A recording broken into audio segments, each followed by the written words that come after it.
It's time, Fort Wayne. Your sports, your station. It's the Sports Rush with Brett Rump. Covering all the topics that hit a nerve here in the Summit City. Clark, 11 yards, touchdown. Only on 1380 The Fan and 100.9 FM. Now here's your host, Brett Rump. The greatest, most interesting, most important person of all time. You are incredible! Over the point. Yeah, well, you're half right. What is this, amateur hour? This is going to be huge. I believe this is going to be our finest show. One friend is smoldering. Just when I think you've said the stupidest thing ever, you keep talking. I think that's the worst thing I've ever heard. That boy ain't right. The simplest way to put it, I have problems. Welcome to the alleged show. What y'all trying to do? Here we go. Over the hump on a Wednesday. It is the Sports Rush, your daily local sports fix, 4 to 6. I am Brett Rump along with Adam Lundy. We've got you connected on the Parkview Sports Medicine text line at 260-447-8500. Love to get your thoughts on what happened to the Indiana Hoosiers last night in Madison. The thoughts of maybe pulling off the upset, ending that long losing streak in Madison. Those vanished fairly early in the game last night as Indiana just did not have the answer. We'll talk about that. We'll talk about Purdue with an impressive road win on the same night that the Hoosiers are embarrassing themselves at Madison. The Boilermakers go into Iowa City. And there is nobody in the Big Ten that I enjoy seeing taking the home loss more than Fran McCaffrey. Braden Smith goes off, 31 points, hot shooting, and just a determined effort from the Boilermakers point guard as Purdue is able to overcome hot shooting by Iowa and a ball club that's been playing pretty good basketball of late. Smith with 31 points, 11 of 15 field goals, 5 of 7 behind the arc. He also added 6 rebounds, just 4 assists, which is a pretty low number for Braden Smith. But part of that is you have to count on your teammates to make it when you do distribute. But a good all-around game for Braden Smith on the road. And it was interesting to see him, too, getting into a little bit of a jawing match with one of the fans under the basket because I think that really inspired him and motivated him. And at the end of the game, he made sure to get in the final word, the last word to that fan. And he gave him a flex or two. Let's put it that way. Yeah, I wonder if the fan regrets it at all because they got quite a Braden Smith performance there in the second half. You don't poke the bear. No. And that's basically what the fan did last night was poke the bear. And of course, a guy like Braden Smith, who, just has a little bit of an odd hair choice. That's one way to put it. Sure, yeah. Looks like he should be playing like in Grable at the local park. Oh, jeez. But he's not, I guess, what you would usually see as the traditional cleaner cut look. But yeah, he's a fighter, and that's he reminds me of was it Jake Paul, the fighter? Oh, or is it Logan? Paul or Jake Paul? They both fight. Okay, it reminds me of the one that's got the beard. Because I don't know if they both have the beard. Now you're going to tell me they both have a beard. They probably both have had one at some point, but I believe you're thinking of Logan Paul. Okay, because I just remember seeing him on TV. I do not follow the Pauls. Great comparison. Don't watch the podcast or don't pay attention to the boxing when he's involved. But I just know that big beard, the right? quote unquote boxing, if you want to call it. But that's kind of the persona of Braden Smith. He's a fighter. He's a bulldog. That's what people call him. That's right. Bulldog Braden Smith. And so Purdue gets the win, 90-81. They cover on that 6.5, 7 point spread. I wonder if Mr. Vegas took the Purdue side of that 7 points. He did text us in, yeah. Well, he told us what the line was, but he also did not tell us which side he was taking. If he was taking Purdue -7 or if he was taking Iowa +7. I saw it at 6.5, but Purdue covered last night in their win. And the Hoosiers, well, you pretty much knew that if you had money on the Hoosiers, you probably weren't going to be making any money by the end of the night because, man, did Wisconsin come out and torch them early. Yeah, it was just not good for the Hoosiers. I mean, they just got down early and then had to try and claw back, and then that's never going to work. 26-4. Yeah. Just another example of poor coaching, just not seemingly having the players prepared I'll say this. Indiana is soft. Last night, Wisconsin physically just took it right at Indiana and bullied them out of the way. And we're talking about Goody, Mbako, Renew, Galloway. I mean, everybody at some point tried to go body to body against Wisconsin, and almost every occurrence, Wisconsin won the one-on-one physical battles. And I thought, well, they both play football, although Purdue didn't play it very well last year, but a lot of times football schools, they have advanced weightlifting, and so sometimes those are stronger programs if they've got a really good football program. But, man, it was just bully ball, street ball for Wisconsin. They ran out to a 26-4 lead. Now, to Indiana's credit, they did keep fighting, but they didn't have enough. They basically took a water pistol to a gunfight, and they got beat up, and Wisconsin ends up winning it 76-64, although that's a little misleading because Indiana threw in a couple of buckets late. It pretty much was 16, 18, 19 points through most of the second half after Indiana had cut it down to 40-28 at the half after that horrible start. Indiana did go on a 16-7 run, made it 33-20, and then they were down 40-28 at the half. Wisconsin built the lead to 46-31 early in the second half, and it was kind of cruise controlled. Indiana really never had a run to make it a threat, and Wisconsin never really put the Hoosiers completely out of the picture. But Wisconsin does get another comfortable victory over Indiana at the Kohl Center. The streak continues back to 1998. A long time. That is a long time. I think that the fact that the Wisconsin Badgers got so ahead so early in this game, it kind of threw Indiana Hoosiers off of their game plan, and I thought it was too many three-pointers taken trying to catch back up. 27 three-pointers, I don't think we see that very often from the Hoosiers. That's high. Well, that's not high for a college game. And missed 20 of them. Yeah, that's the other thing. They missed too many. So if you're going to take them, you got to bury them. And they didn't. Well, here's the other part of it last night is I talked to somebody earlier today and said the thing about Mike Woodson, and one of the issues which was a concern when Mike Woodson was hired, is what experience does he have at the college game? Everybody for Indiana probably should have been a bit nervous when Dane Fife didn't work out on this staff. Dane Fife is a credible, respected college basketball coach who didn't fit with Mike Woodson in Bloomington. And that's discouraging, but it also was a sign of what was to come.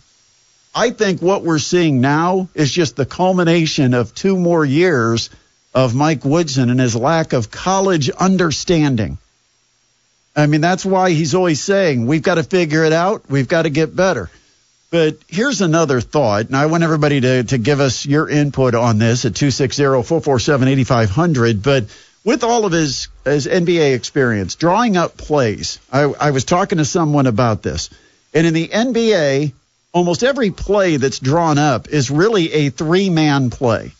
You don't include 5 guys in an offensive set. You usually have 2 guys that go hide in the corner, and the NBA rules kind of favor doing that because you take 2 defenders out of the picture, and now you're playing 3-on-3 with more space. And so the NBA primarily runs sets using 3 of the 5 players on the floor. Does Mike Woodson run an offense that really has 5 players, all with responsibilities with cuts, movement, and screen? Or is he running an NBA-style offense that allows players to make plays but also keeps the floor spaced by taking 2 guys and sticking them out in the corners and keeping them away from the basket? Because I started to think last night, this looks like an NBA offense. I know, talking to John Conchar, there's times he goes in the game, and I'll ask him, why didn't you shoot? Why didn't you get the ball? Yeah. And he said, that wasn't my role. The player I went in for, I was the 4-man that had to just stand in the corner and take my defender out of the play. And then you got Ja and Bain and Jackson. You got those guys running some kind of a set through the middle of the floor. Mm-hmm. And it just seems like Mike Woodson is being overwhelmed right now. He doesn't understand either the college athlete or the college game. And Indiana is just not keeping up with what's expected or has no understanding of what is expected, because clearly there should have been a scout that prepares you for what Wisconsin does. And Indiana looked like they just came into the game and said, play your hardest. That's what it looked like. And what happened? They find themselves down 26-4 early and never could really overcome that. Well, I can tell you as far as it goes, it's not a team that likes to pass the ball. Just looking at the starting lineup for the Indiana Hoosiers last night, 3 assists between the entire starting 5, and they all came from one player, Miles Rice. You actually got more assists off the bench because Galloway had 5 than you did from your entire starting lineup. Can you imagine what the atmosphere is going to be like at Simon Scott Assembly Hall on Saturday when Dusty May, who many of the Hoosiers fans thought should have been coming to Bloomington maybe a year ago, and he ended up in Ann Arbor, and they're still disappointed he got away, and he's done a good job with Michigan. Yeah. In fact, doing much better at Michigan than Indiana's doing this year under Mike Woodson. And Dusty May had to throw that roster together very late, and if you remember, Michigan is not the easiest place to throw together a roster. They had a couple of guys that Dusty May wanted to bring in, and he couldn't because of academic requirements. Remember Caleb Love when he wanted to go to Michigan, but they couldn't get him into the school? Yeah. And the kid from Gary that went to FAU. Oh, yeah, John L. Davis. John L. Davis. Yeah. He was supposed to follow Dusty May. He couldn't get into Michigan, and so he ended up at Arkansas playing for Coach Cal. Yeah. But so it's not an easy thing to put a roster like that together last minute and find the right players, those players that will fit with the academics that are expected at Michigan.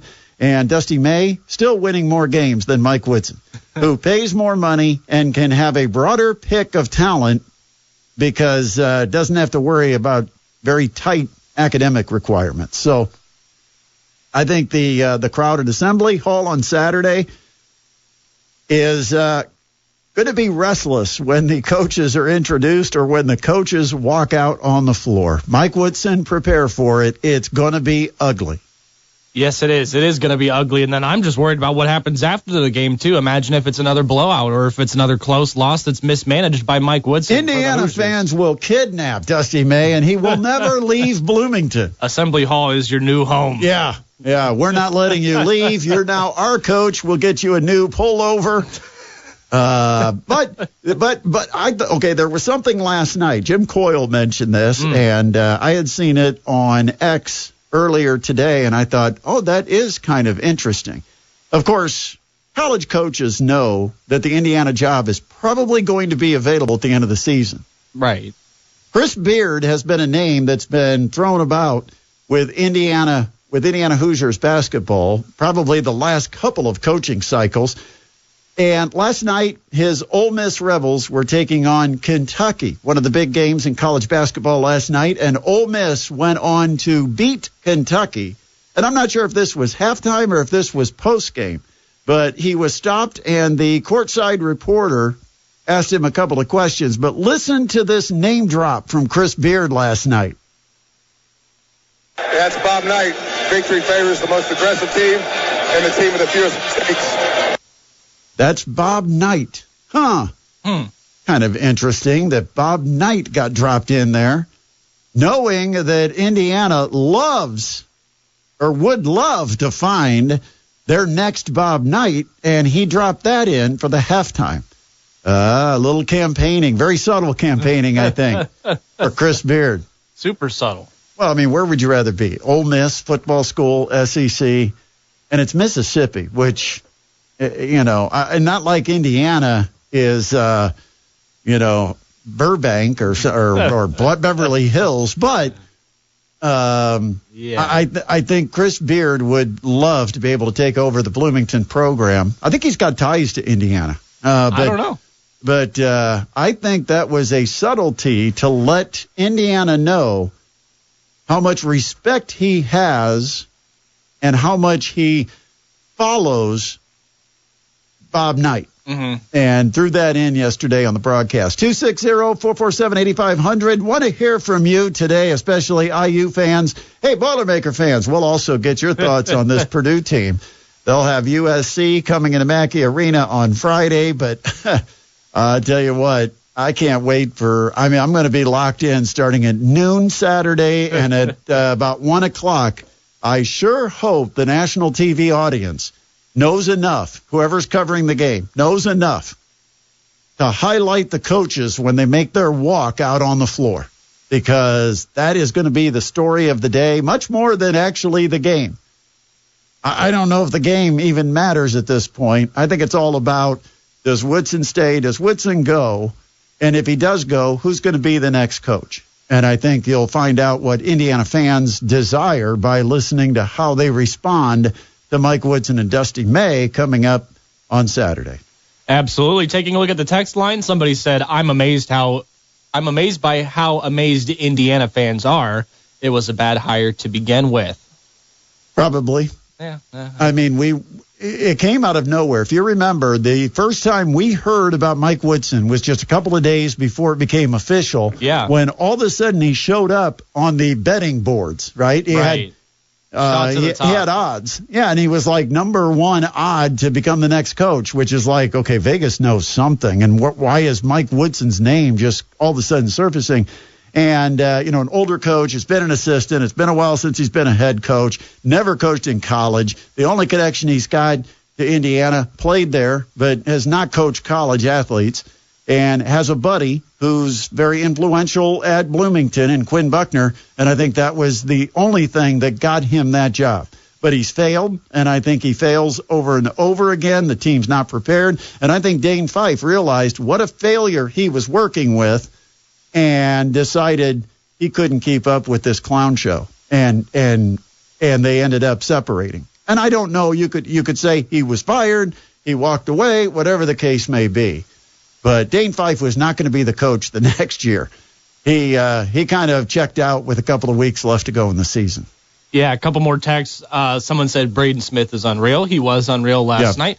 Somebody said, why isn't Dane Fife a head coach somewhere? Not a Woodson fan, but Fife isn't the answer. So they're saying if he was the answer, he'd be coaching somewhere now, I believe. Yeah, Dane Fife had some time when he was departed from Indiana, which that was devastating. It was kind of like his dream job to get back to Bloomington, and he got there, and then 1 year later it did not work out.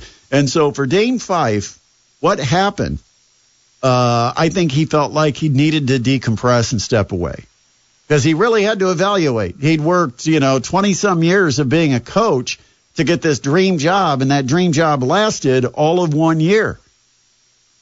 And so he stepped away for a year, and it's funny how quickly you're forgotten when you're not in the game.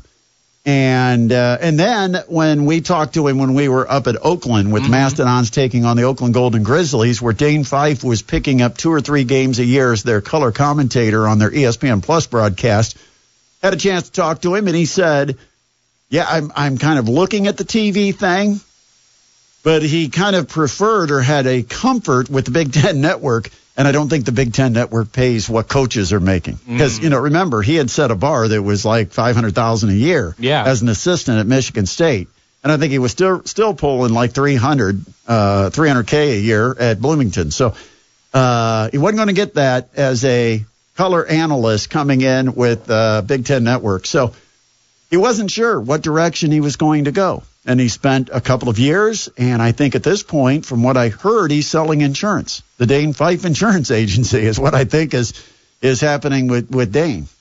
But believe me, if you don't follow him on X, you probably should, because he's throwing some subtle jabs in there to make his opinion pretty well known if you read between the lines.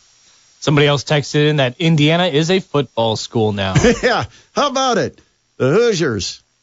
Football school. Football school, Indiana. Yeah. So we'll take a break. We've got a lot coming up on the show today. Sam King is going to join us in hour number 2 to break down a little more of what's happening with the Purdue Boilermakers basketball team, and it's National Signing Day.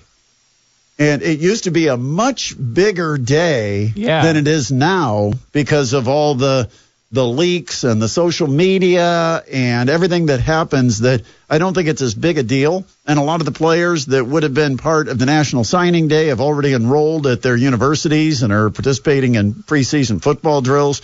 So it's not quite as big as it used to be, but it is still National Signing Day today. And also to all the ladies, the girls, the women, anybody who's a part of sports, happy National Women and Girls in Sports Day. And speaking of that, we're going to have Mastodon's women's basketball coming up tomorrow night at the Gate Center against Oakland, and then that doubleheader out at the Coliseum with the women starting it off at 4 o'clock against Wright State, and the men taking the court at 7 against Doug Gottlieb's Green Bay Phoenix. So hope you get tickets. It's one ticket to see two great basketball teams, entertaining Division I basketball, best we have in our area. I mean, you got to go a pretty long way to find Division I basketball. I guess the closest would be Ball State. What's that, 70, 75 miles away? Yeah. And then maybe Notre Dame or Toledo would be probably next. But anything within 40 miles of Fort Wayne, this is your team or teams with the women's program and the men's program. And they'll for $15, you can watch both games at the Coliseum Saturday afternoon and evening. A 4 o'clock start for the women, 7 o'clock start for the men. Hope to see you at the Coliseum coming up on Saturday. We'll take a timeout, and we will be back. Pacers just ran out of gas last night at Portland. We'll talk about that and plenty more as you roll through a Wednesday with us on the Sports Rush, 1380 The Fan and 100.9 FM. This is Purdue Fort Wayne men's basketball coach John Kaufman, and you're listening to the Sports Rush with Brett Rump on 1380 The Fan and 100.9 FM. Go Dons. Mastodons basketball tonight, 6:45 the pregame. 7 o'clock will be the tip at the Allen County War Memorial Coliseum. It's the second meeting of the year against Wright State. Last time the two teams met, it was not decided in regulation. It was not decided in one overtime. It took 2 overtimes before the Mastodons prevailed, 120-113. If you enjoy high-volume offense, I mean, two teams that can really fill it up, you're going to get it tonight at the Coliseum. 7 o'clock tip. Hope to see you out there. And if you don't make it, we've got your coverage here at 1380 The Fan and 100.9 FM. Saw this on X, posted by Wayne coach Anthony Brewer. Of course, we just saw Wayne knock off Bishop Luers to kind of take command of the Summit Athletic Conference race this past Friday. And Wayne forward/center, Trey Dillard, has become the Wayne Hoops all-time leading rebounder. And I wonder how many of our listeners will remember the person that he broke the record of. Al Gooden. Now, you might remember Al Gooden as a coach at Lawrence Central for many, many years. Do you remember when Al Gooden played in the late 70s at Wayne? Mid to late 70s. But at the time, Al Gooden had 850 rebounds. And right now, Trey Dillard is past that and counting. So congratulations to Trey Dillard. You know, and I love players like this, 6'6", but he's just, you know, he's not a guy that's going to score 20 points every night. But he's a guy that can give you a double-double, get 12, 14 points, pick up 10 to 12 rebounds. I mean, just a hard worker around the basket. He'll work to defend.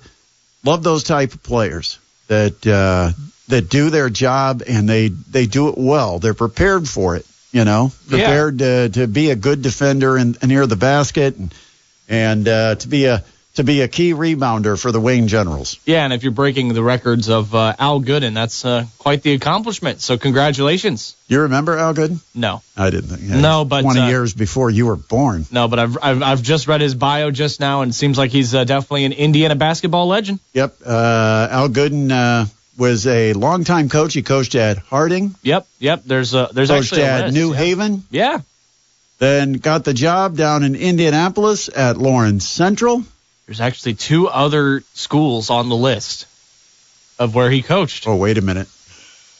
Oh, no, wait, one more. I'll give you one more. Because the other one it said coached high school basketball in Fort Wayne, but I took that as Wayne. But he didn't coach there, so we just got one other. No, he played at Wayne. One other school though. He played at Wayne, coached at Harding. Yep. And then went to New Haven when Harding closed. Mm-hmm. Then he went to Lawrence Central. I think that was the next stop after New Haven, right? Yes, this must have been before Harding.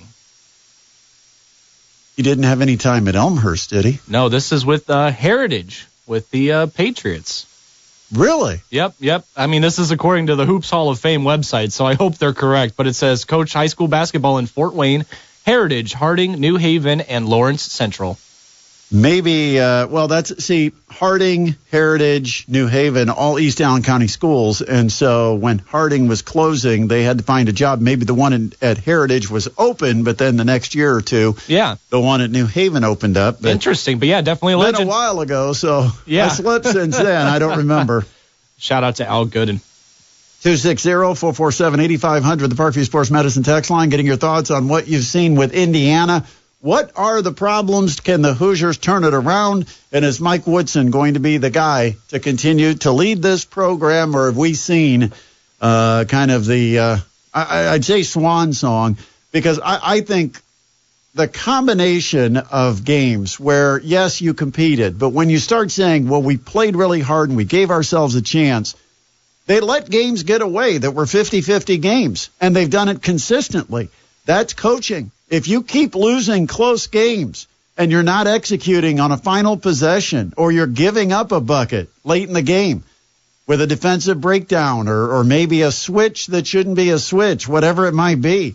And Indiana failed down the last 6-minute stretch against Purdue when they had a 67-61 lead, and then a turnover, a missed three, turnover on 4 straight possessions. They allowed Purdue to take that lead, and eventually Purdue beat them. And then you have a game like Wisconsin, and there was another game where Indiana showed up earlier in the season where they, or I should say, didn't show up. It looked like they were just not prepared or focused or ready to play, and that's what we saw yesterday. It just seemed like they were shocked at just how aggressive and fast Wisconsin was. And Wisconsin was very physical with Indiana.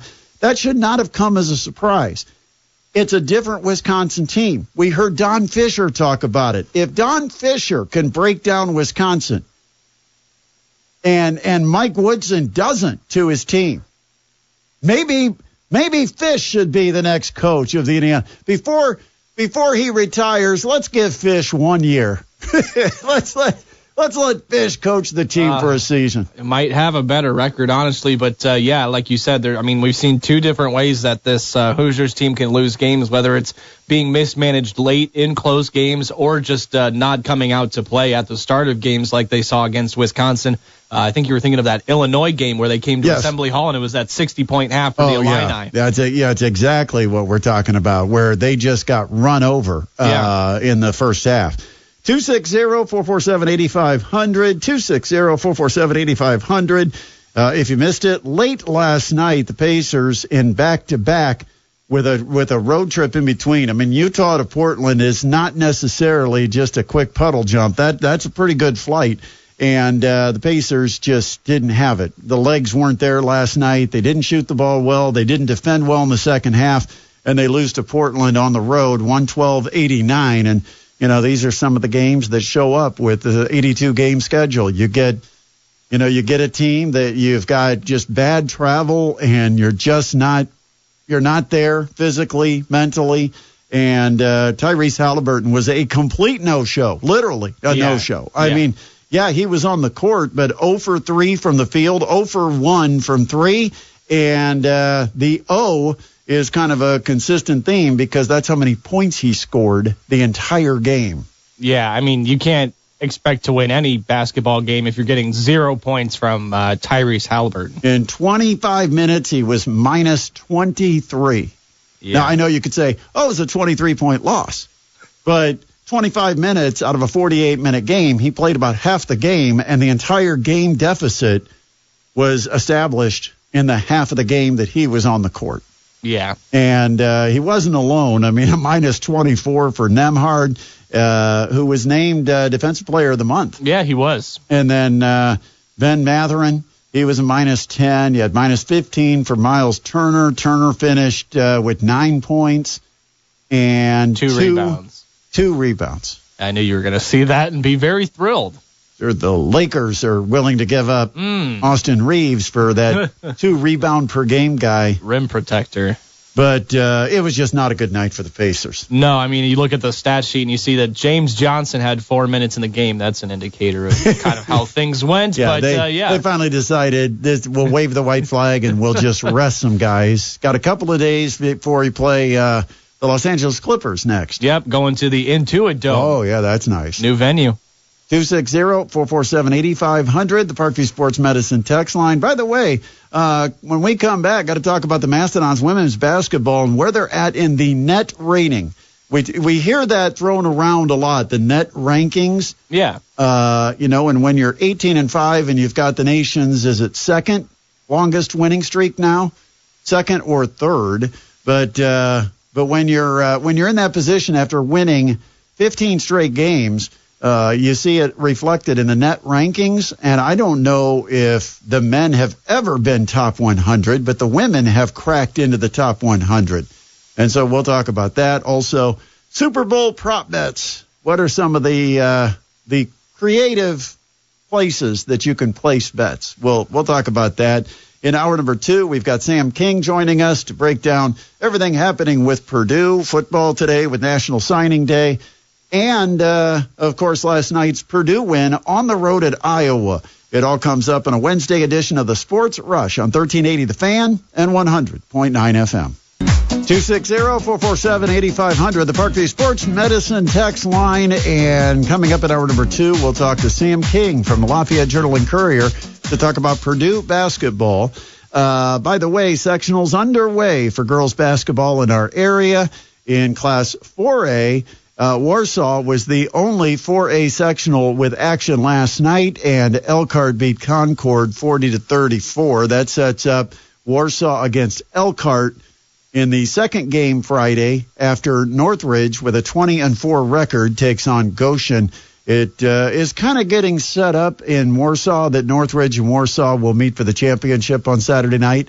Also, action this week at Northrop starts on Friday, and that's where we'll be, as we'll have Northrop Northside as game 1 and Snyder Carroll game 2. Then after the game on the Parkview Sports Medicine High School Basketball Game of the Week, you can join us for post-game activities on the Parkview Sports Medicine post-game show live from the Pine Valley Pizza Hut.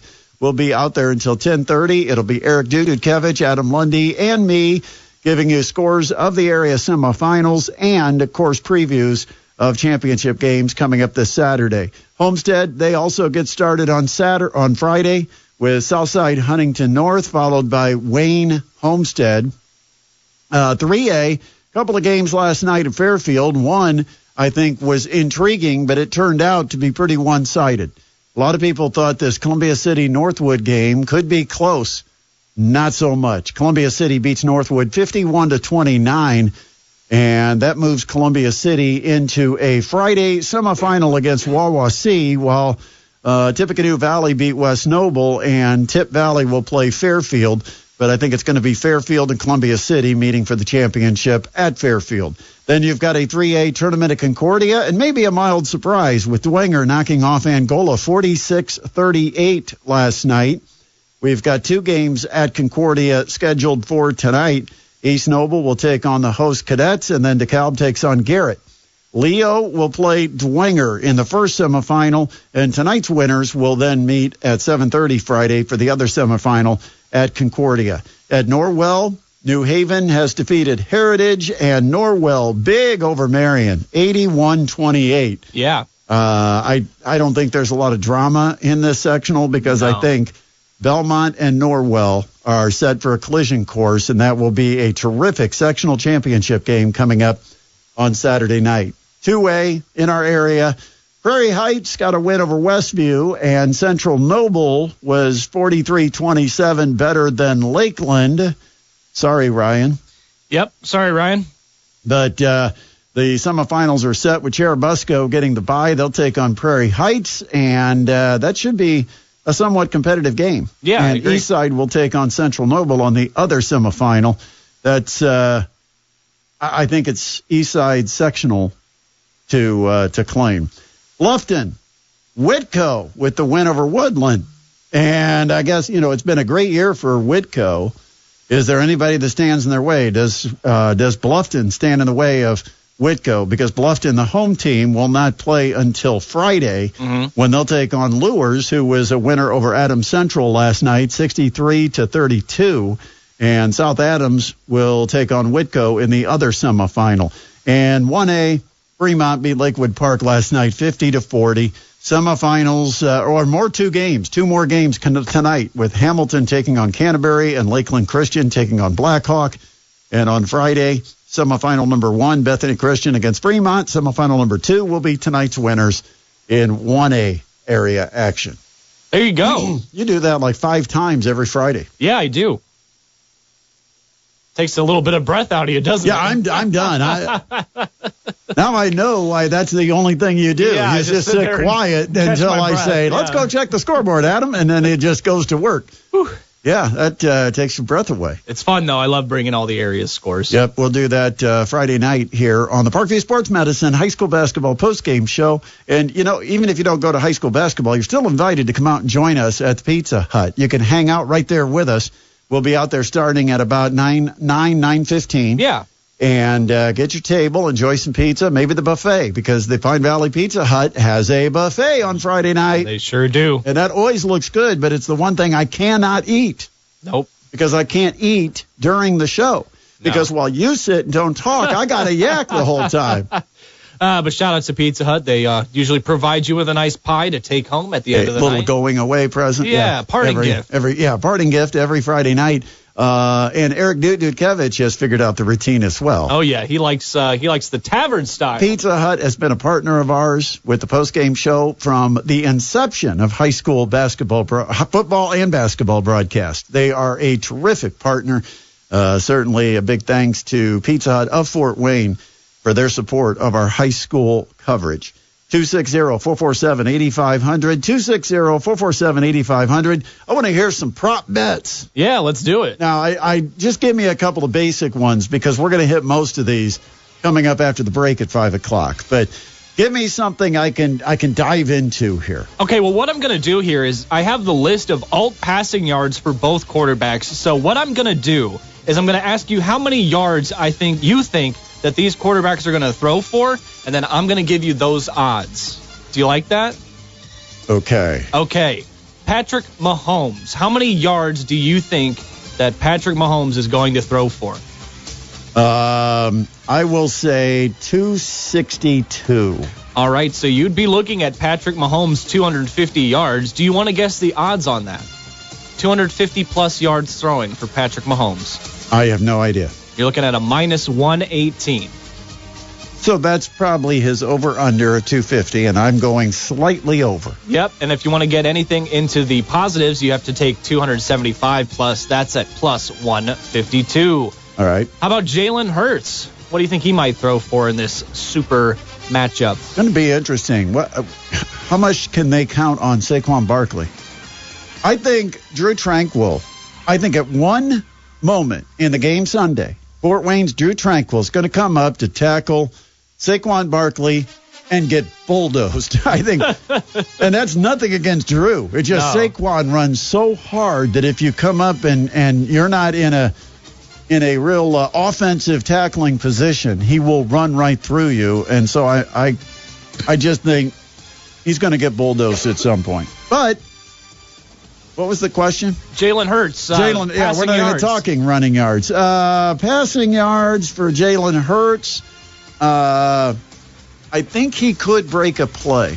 And so I'll say 277. Okay, so you're going 275-plus yards on Jalen Hurts. That's going to get you a plus 410 wager, Brett. Wow, so they have got... so it means that his over-under, just standard over-under, is probably, 225? Yep, right around there, because 200-plus is a minus 160. So, yeah, right around 225. Yep. All right, moving on to Saquon Barkley. We're going to take a look at his rushing yards. What do you think he might put up? Is he going to break one? That's the question. That's the thing is if he breaks one, all of a sudden he's over 100. Yeah.